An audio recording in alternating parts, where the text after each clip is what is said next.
We ended our last lecture with this burnt out core left over in the center of the planetary nebula, shrinking down to some tiny little thing. It's going to be tiny and it's going to be hot, very hot.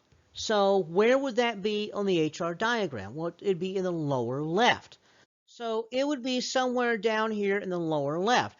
It'll be white hot because as the core would initially be 120,000 Kelvin, it'll rapidly cool to just a few tens of thousands of Kelvin. It's still going to be white hot, but very tiny. So we would call that a brown, or rather a white dwarf. So this white dwarf is going to be down here, lower left of the HR diagram. Okay. Interestingly enough, the very first white dwarf was discovered by William Herschel himself in 1783. He had no idea what he found. All he discovered, all he knew was that he was looking at the star 40 Eridani and discovered it was a binary star. 40 Eridani A was a K-type main sequence star, and 40 Eridani B is a white dwarf. It was much dimmer than the primary star, even though it probably actually has quite a bit of mass in it, but it's very small, and therefore, even though it's much, much hotter, it's going to be dimmer. Later, they found 40 Eridani C, which is actually a red dwarf. In fact, it's also if you look at the name here, the name is DY Eridani, and you recognize that as a variable star name. Walter Adams, American astronomer, actually measured the spectrum of it in 1914 when they discovered it was super hot. And so this was a sort of a bit of a conundrum for them, because at the time they were just starting the whole idea of figuring out absolute magnitudes of stars, and they realized that this thing was super hot, which means it should have been vastly brighter than the much cooler K-type star that was right next to, and yet it was obviously much dimmer. And so that led them to realize that it was a vastly smaller star. 1862, Alvin Clark was the one who discovered that Sirius itself was a binary star. The companion was also spectral type A, as was the primary star. Once again, Walter Adams was the first to be able to measure the spectral type of this in 1915, and realized that it was the same, almost the same spectral type as the primary, but obviously vastly, vastly dimmer. And so Sirius B was also white hot, as was the primary, and so that's when the term white dwarf actually first started being used, was to describe Sirius B, and then of course it started being used for other things. Sirius is actually only about 8.6 light years away from us, and is believed to be the closest of the white dwarfs.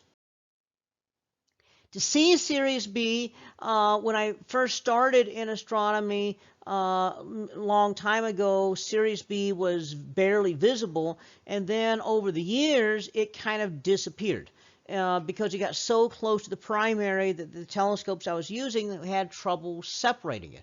Well, now Sirius B is really about as far from the primary as it gets, which means in small telescope you can actually see it again. Okay, but in another 5 or 6 years, it's going to be getting closer and be a little bit tougher to see. Sirius system here. The white dwarf is 1 solar mass. That's actually very large for a white dwarf. Most white dwarfs are between 0.5 and 0.6 solar masses or so. So this is a quite large red dwarf. Probably it was originally a 5 solar mass B-type main sequence star before it died. It orbits over a period of 50 years, about 20 AU out on average. We believe that the system's only about 230 million years old. So again, this is fairly young as far as stars go. But remember, these B-type stars don't live very long, and so it's already died. as the white dwarf gradually cools off, it gets dimmer and dimmer and dimmer, and so it just slides on down the HR diagram. Your typical white dwarf, like Sirius, which is a little big, but it's going to be about the size of the Earth.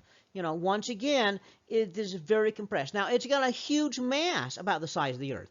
The Sun has a vastly bigger mass than the Earth, and half of the Sun's mass is still vastly bigger. But if you imagine a one solar mass white dwarf, it would have that same gravity, the Sun, squeezed down to about the size of the Earth. That's going to concentrate the effects of it. It's going to increase the gravitational pull at the surface. In fact, what it's going to do is going to make the escape velocity close to 2% the speed of light. The speed of light is unbelievably fast, and so 2% of the speed of light is an incredibly fast number, a fast speed right there. So the Sun, kind of a cute little graphic I found here for the Sun, and we have the Sun right now as a main sequence star. Then it swells up to be a red giant, and then it shrinks to be a red dwarf.